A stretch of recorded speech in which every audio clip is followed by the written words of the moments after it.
Babsi und der Butzel. Man muss schon ganz schön tief in den Wald gehen, um Bären zu finden. Bei uns in der Schweiz hat es nur ganz wenig im Bündnerland. Manche kommen aus dem Südtirol, aber vor ein paar hundert Jahren hat es ganz viele Bären in der Schweiz gehabt.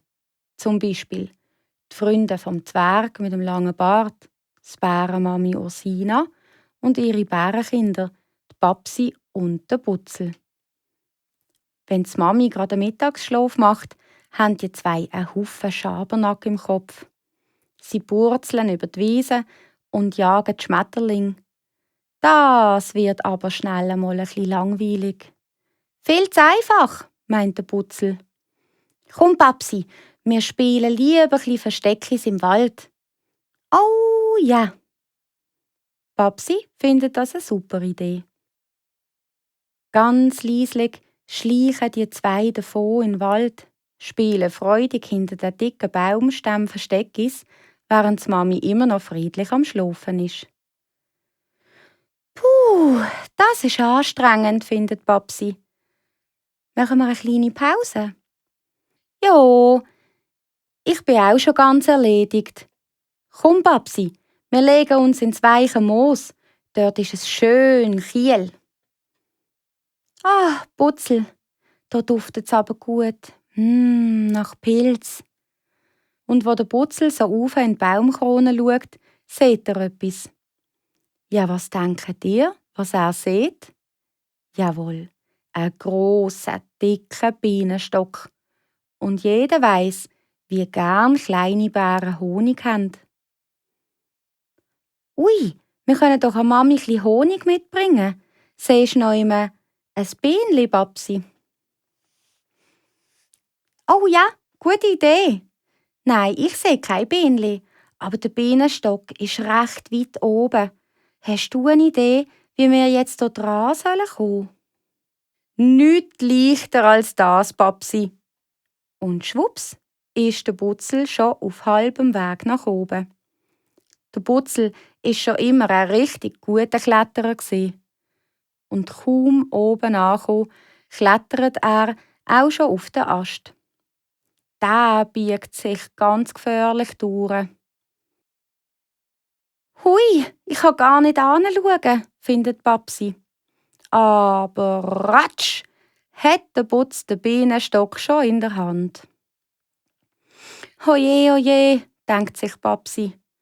Runterklettern mit einem Bienenstock in der Hand ist ja noch gefährlicher.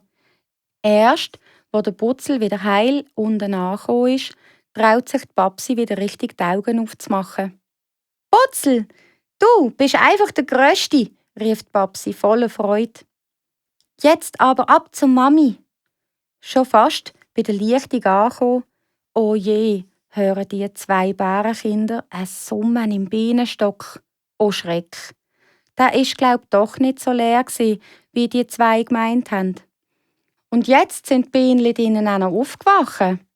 Und nicht nur das, sie schwirren aus dem Bienenstock raus und summen ganz verrückt den zwei kleinen Bären wild um den Kopf. «Was fällt euch eigentlich ein, uns daheim vom Baum abzurupfen und uns einfach mitzunehmen?» schimpft der grosse Apenzbiene mit der Babsi und dem Butzel. «Wir haben nicht gewusst, dass in diesem Bienenstock noch jemand drinnen ist. Wir wollten der Mami eine Freude machen und ihr ein bisschen Honig bringen», sagt der Butzel ganz verlegen. «Es tut uns wirklich sehr leid. Aber Babsi hat gerade eine ganz tolle Idee. Fliegt doch bitte wieder zurück in euren Bienenstock. Wir bringen euch wieder zurück zu eurem Baum.» «Pah! Das ist ja wohl das Minimum, wo wir von euch rücksichtslosen Bärenkinder verlangen können.» Dann gibt sie den anderen Bienen ein Zeichen, so, dass sie sich alle wieder ein bisschen beruhigen und summend in ihren Bienenstock zurückfliegen. Ganz vorsichtig tragen Babsi und der Butzel den Bienenstock wieder zurück in den Wald. Hui! Den Baum darauf klettern mit dem Bienenstock in der einen Hand ist ganz schön anstrengend und das Mal biegt sich der Ast gerade noch etwas mehr durch. «Ich schaff das», sagt sich der Butzel angestrengt. Und tatsächlich, er schafft's und hängt den Bienenstock wieder zurück an den Platz, wo er angehört. Da summt die Arbeiterbiene dreimal den Bärenkinder um den Kopf. Aus der grimmig verzogenen Maulecke ist ein liebes Lächeln geworden.